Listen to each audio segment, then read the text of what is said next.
Lipoma अथवा चर्बी की गांठ क्या होती है, क्यों होती है, इसका बेस्ट ट्रीटमेंट क्या है और क्या ये कैंसर बन सकती है, आज हम ये जानेंगे। नमस्कार, मैं हूं doctor Ashish Vyas, plastic surgeon, and let's get beautiful. जब फैट बनाने वाले सेल्स एक ही जगह पे बहुत सारी चर्बी बना देते हैं तो वहाँ पे लाइपोमा बन जाता है। अब बात करें ये होता क्यों है, तो जनरली जेनेटिक फैक्टर्स यानी आनुवंशिक कारण ही इसके लिए रिस्पॉन्सिबल होते हैं।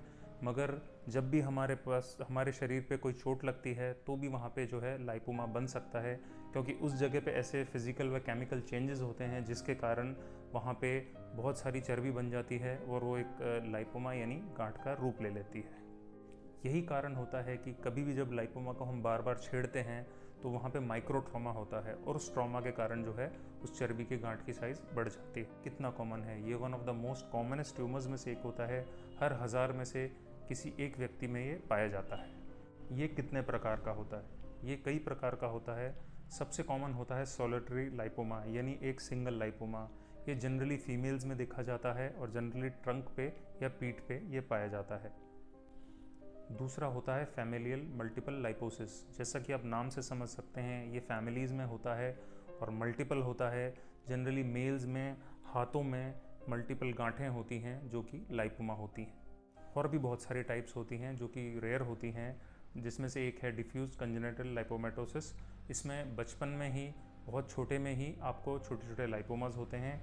और एक टाइप होता है डरकम्स डिजीज़, जिसमें कि लाइपोमास तो होते हैं मगर वो काफ़ी अधिक पेनफुल होते हैं। इसके लिए क्या टेस्ट किए जाते हैं? जनरली ये क्लिनिकल डायग्नोसिस है। सर्जन्स इसको इजीली देख के ही बता सकते हैं कि लाइपोमा है, मगर ज़रूरत पड़ने पे अल्ट्रासाउंड करी जाती है। और अगर अल्ट्रासाउंड में आपको डाउट होता है तो फिर हम इसके लिए एफएनएसी या फिर ट्रूकट बायोप्सी को करके पता कर सकते हैं कि ये एग्जैक्टली है क्या। अब सबसे इम्पोर्टेंट सवाल, क्या लाइपोमा कैंसर बन सकता है? तो इसको आप ऐसे समझिए कि जनरली लाइपोमा कैंसर में कन्वर्ट नहीं होता है, मगर कई बार जिसे हम लाइपोमा समझ रहे हैं वो कैंसर हो सकता है। तो अब सवाल ये उठता है कि आप पता कैसे करेंगे कि ये लाइपोमा है या कैंसर है? तो इसका तरीका ये है कि जनरली बहुत ही पुरानी कोई गांठ है, यानी 4-5 साल पुरानी गांठ है, तो उसका कैंसर बनना बहुत रेयर है। मगर गांठ में आपको दर्द चालू हो जाए या वो नीचे की आपके मांस से चिपक जाए या ऊपर की स्किन रेड हो जाए या उसमें अल्सर हो जाए तो ये काफ़ी चिंता का विषय हो सकता है। और इसका ये भी मतलब हो सकता है कि उसमें मैलिग्नेंट कन्वर्जन होना शुरू हो गया है।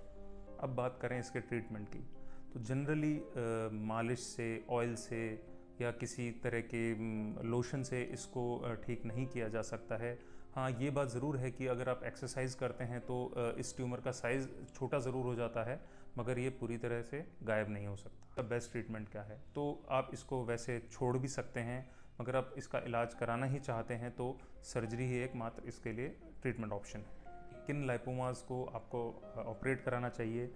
तो आप ये देखिए कि अगर कोई लाइपोमा आपके डेली के कामकाज में बाधा डाल रहा है, कोई ऐसी जगह है जहां आपको बैठने में या काम करने में तकलीफ़ हो रही है, तो आपको उस लाइपोमा को निकलवा ही लेना चाहिए। दूसरा, अगर आपको हमेशा यही टेंशन रहती है कि क्या ये लाइपोमा कैंसर है, क्या इसमें कन्वर्जन हो गया है, तो ऐसे केस में भी एक छोटे से ऑपरेशन से आप इस टेंशन से छुटकारा पा सकते हैं और ऑपरेशन आपको करवा लेना चाहिए। अब इसमें सर्जिकल ऑप्शंस क्या होते हैं?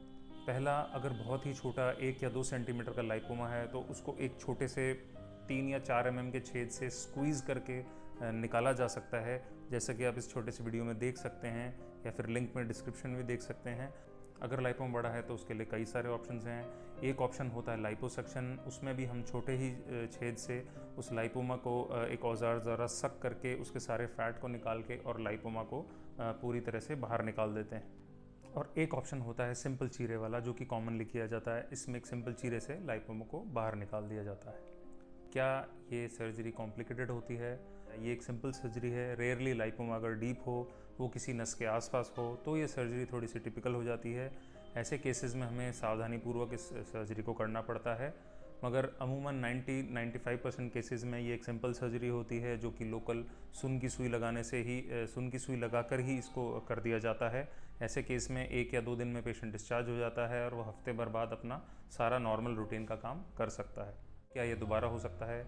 जनरली अगर आपने लाइपोमा का उसको कैप्सूल समेत निकाल लिया है तो तो ये रिकरेंस नहीं करता है, मगर वहीं पे आपका कुछ टिश्यू या कैप्सूल रह गया है तो ये लाइपोमा दोबारा हो सकता है। तो ये था हमारा आज का डिस्कशन लाइपोमा के बारे में। आई होप आपको ये डिस्कशन अच्छा लगा होगा। Thank you for watching.